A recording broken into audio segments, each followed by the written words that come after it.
You'll hear a woman complaining about an item she has bought. First, you have some time to look at questions 1 to 4.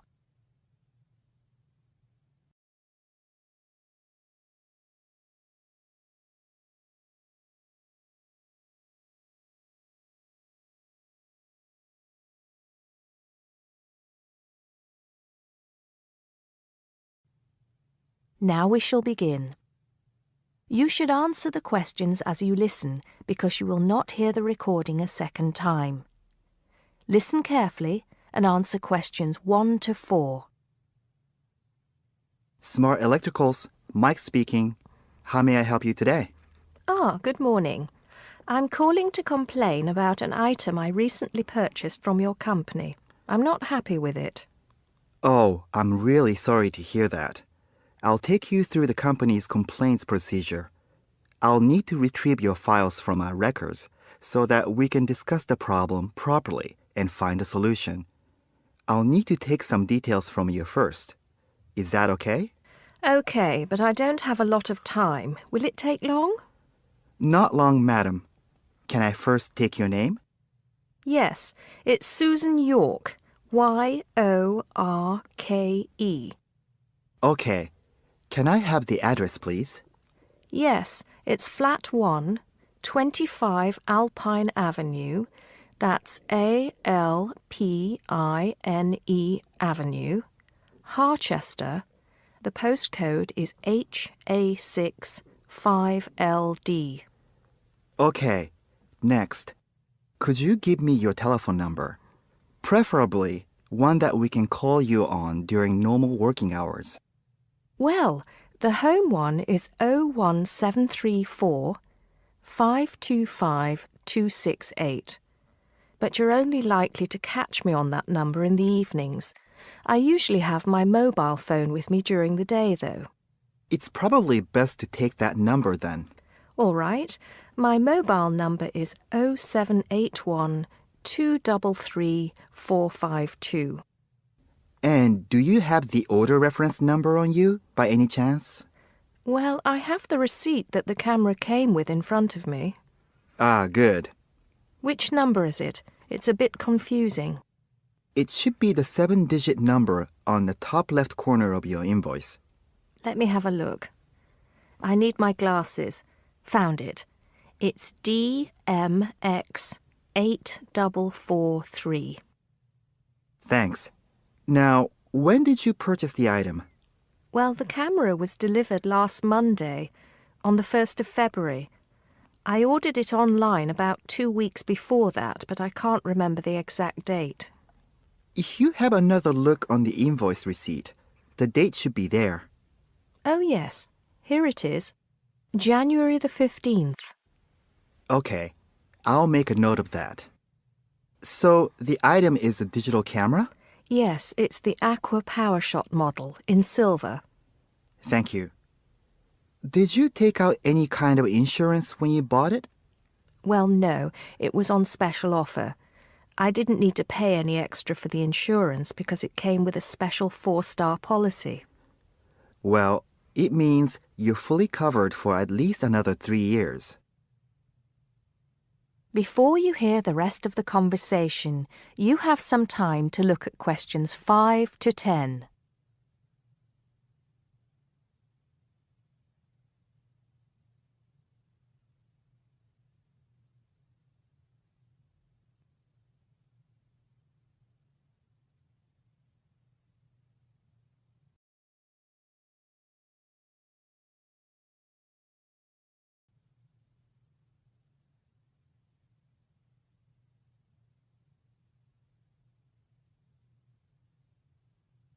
Now listen and answer questions 5 to 10. Right. What is the problem? Yes, the first thing is that it came with 1 memory card in the box when there were supposed to be 2. Oh dear, I'm terribly sorry about that. It must have been an oversight in the packing department. I can do something about that straight away and get one sent out to you. Well, that's not the only thing. I bought it as a present for my niece because she loves swimming. It said on the website that it was waterproof, But when she took it on holiday and tried to use it underwater, it got ruined because water got into the lens. You can imagine how disappointed my niece was. I certainly can. Were those the only problems? No, there was one other thing. It came with a case to protect it. When I opened the box to take the case out, I saw that it had a big scratch on it. We're really sorry about that. I can offer to have the camera repaired for you. In the event that it can't be repaired, we'll send you a replacement. I don't think so. Seeing as it was faulty in the first place, I wouldn't want another one. I think I'd rather have my money back. Can I get a refund? Yes, of course. If you send it back to customer services, I'll make sure it's dealt with. Thank you very much. That is the end of part 1. You now have half a minute to check your answers.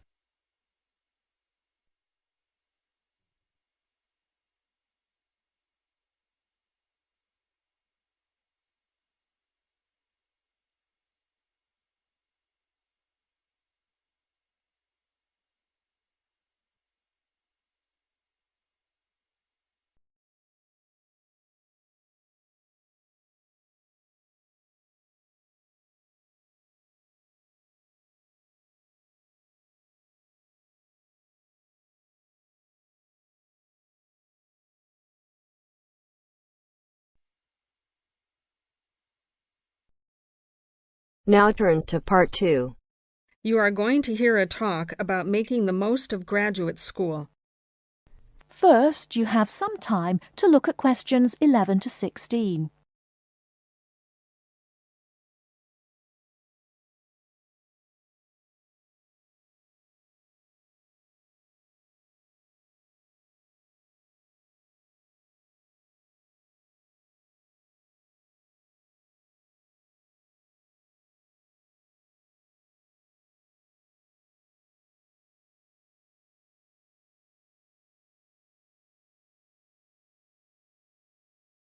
Now, listen carefully and answer questions 11 to 16.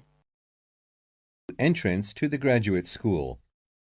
My job now is to give you the graduate school survival guide and make some concise suggestions for getting the most out of your relationship with our research supervisor, getting the most out of what you read, and making continual progress with your research. First, your relationship with your supervisor. This is fundamental. Meet regularly. You should expect to meet once a week or at least every other week because this will give you the motivation to make progress and also keeps your advisor aware of your work. Prepare for your meetings. Come to each meeting.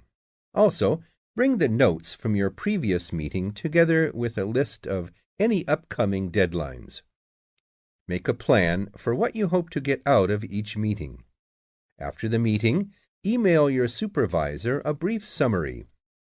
Include a list of major topics discussed, a list of what you agreed on, a note of any advice you may not want to follow, and a new summary of what you are planning to do. This helps avoid misunderstandings and provides a handy record of the progress of your research. Add a to-do list for yourself and your supervisor, including a reading list. Finally, add the time and date for the next meeting. My second main piece of advice is to keep your supervisor informed. Show him or her the results of your work as soon as possible. This helps your supervisor understand your research and identify any potential points of conflict early in the process. Include summaries of your work, including any results of experiments, and also anything you write about your research. Thirdly, communicate clearly. If you disagree with your advisor, state your objections and concerns clearly and calmly. If you feel that something about your relationship is not working, discuss it with him or her. Whenever possible, suggest steps that they could take to address your concerns. Under this heading, it is extremely important to take the initiative. You do not need to clear everything you do in your research with your advisor. He or she is busy too.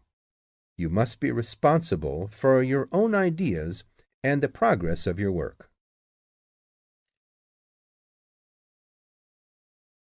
Before you hear the rest of the talk, you have some time to look at questions 17 to 20.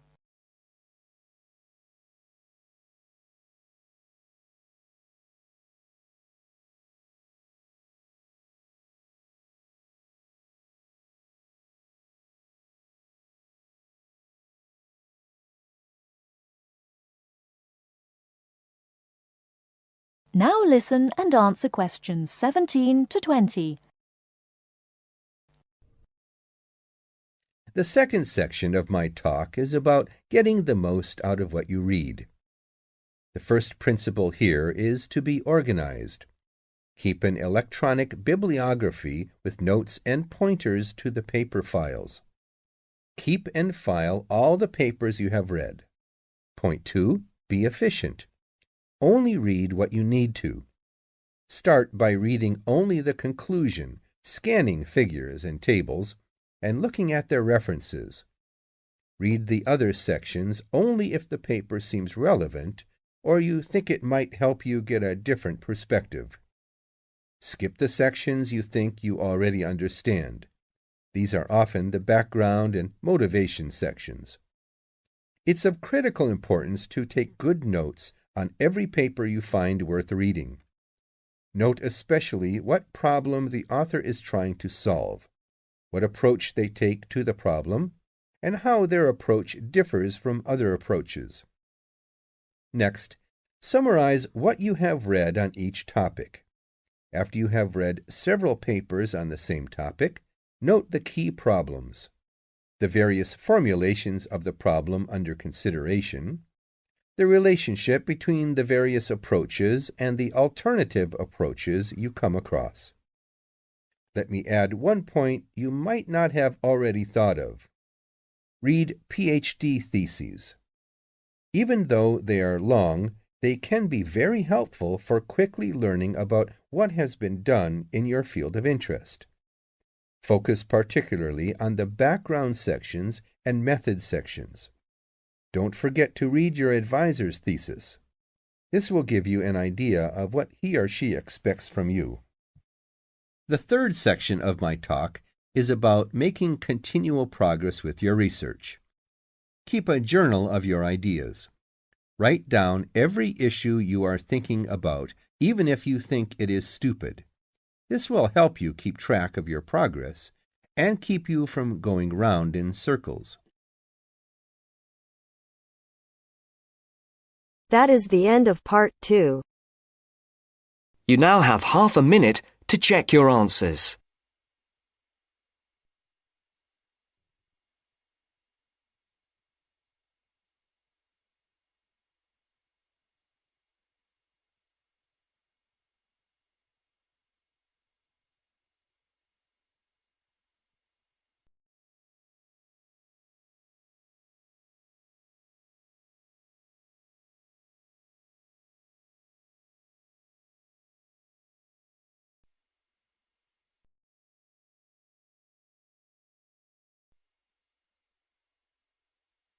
Now turns to part 3. Part 3. You'll hear an introduction about the process of producing stamps. First, you have some time to look at questions 21 to 25.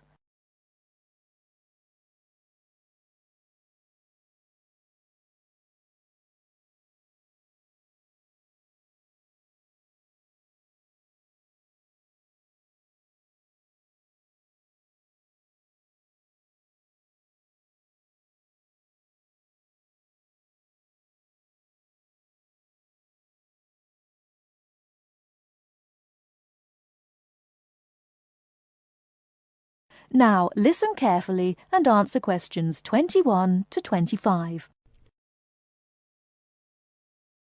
Hello and welcome to this week's edition of Tell Me More, the programme where you ask the questions and we provide the answers.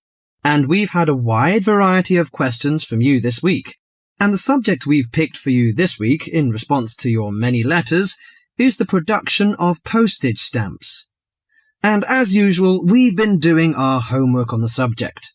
So, who designs the postage stamps that we stick on our letters? Well, in Australia, the design of postage is in the hands of Australia Post. In Britain, it's the Royal Mail that looks after stamps, and it seems that both countries have a similar approach to the production process. We discovered, to our surprise, that it can take up to 2 years to produce a new postage stamp. Why is that, I hear you ask? Surprisingly, it can't be all that difficult to design a stamp. In fact, it isn't, but it seems it's a lengthy business. Firstly, they have to choose the subjects, and this is done with the help of market research. Members of the general public, including families, are surveyed to find out what sorts of things they would like to see on their stamps. They are given a list of possible topics and asked to rank them. A list is then presented to the advisory committee, which meets about once a month. The committee is made up of outside designers, graphic artists, and stamp collectors. If the committee likes the list, it sends it up to the board of directors, which makes the final decision. Then they commission an artist. In Australia, artists are paid $1,500 for a stamp design and a further $800 if the committee actually decides to use the design.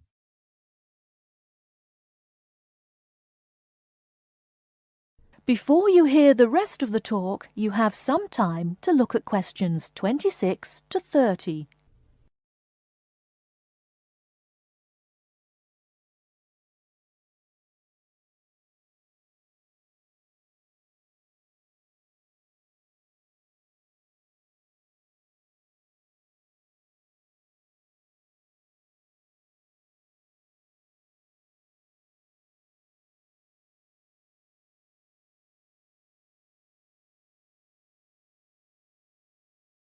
Now listen and answer questions 26 to 30.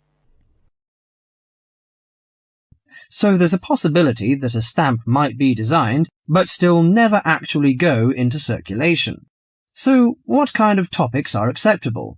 Well, the most important thing is that they must be of national interest. And because a stamp needs to represent the country in some way, characters from books are popular, or you often find national animals and birds. So, of course, the kangaroo is a favourite in Australia. With the notable exception of members of the British royal family stamps, no living people ever appear on Australian or British stamps. Every year, the Royal Mail in Britain receives about 2,000 ideas for stamps, but very few of them are ever used.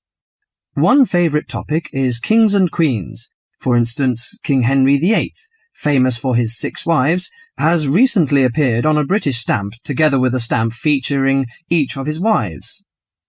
But despite the extensive research which is done before a stamp is produced, it seems it's hard to please everybody. And apparently all sorts of people write to the post office to say that they loved or hated a particular series. The stamp to cause the most concern ever in Australia was a picture of Father Christmas surfing at the beach. And when you consider that the practical function of a stamp is only as a receipt for postage, I think perhaps the importance accorded to stamps has got out of all proportion. Well, that's all for today. If there's a subject you want us to tell you more about, drop us a line at... That is the end of part 3. You now have half a minute to check your answers.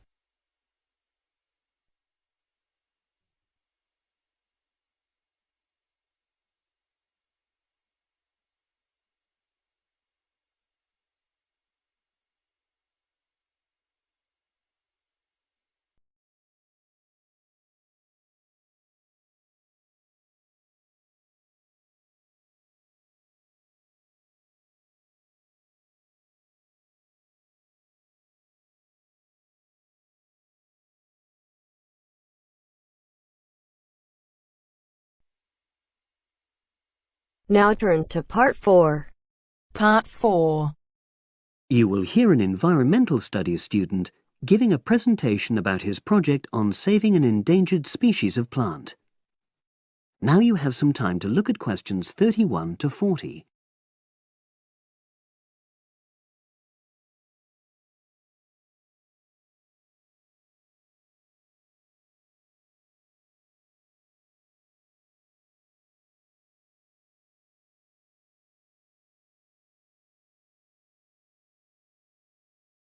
Now listen and answer questions 31 to 40.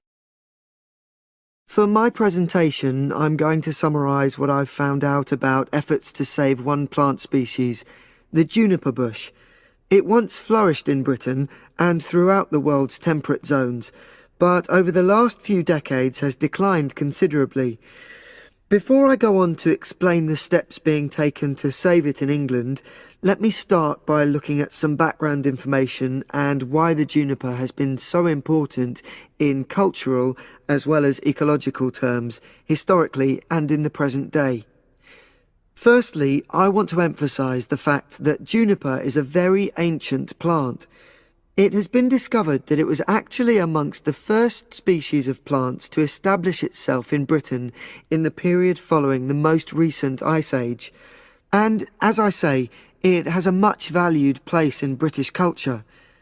It was used widely as a fuel during the Middle Ages because when burnt, the smoke given off is all but invisible, and so any illicit activities involving fire could go on without being detected. For example, cooking game hunted illegally. It also has valuable medicinal properties. Particularly during large epidemics, oils were extracted from the juniper wood and sprayed in the air to try to prevent the spread of infection in hospital wards. And these days, perhaps its most well-known use is in cuisine, cooking, where its berries are a much valued ingredient, used to flavour a variety of meat dishes and also drinks. Turning now to ecological issues, juniper bushes play an important role in supporting other living things. If juniper bushes are wiped out, this would radically affect many different insect and also fungus species. We simply cannot afford to let this species die out.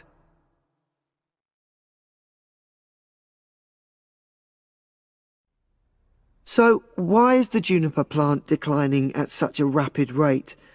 Well, a survey conducted in the north and west of Britain in 2004-5 showed that a major problem is the fact that in present-day populations, ratios between the sexes are unbalanced, and without a proper mix of male and female, bushes don't get pollinated.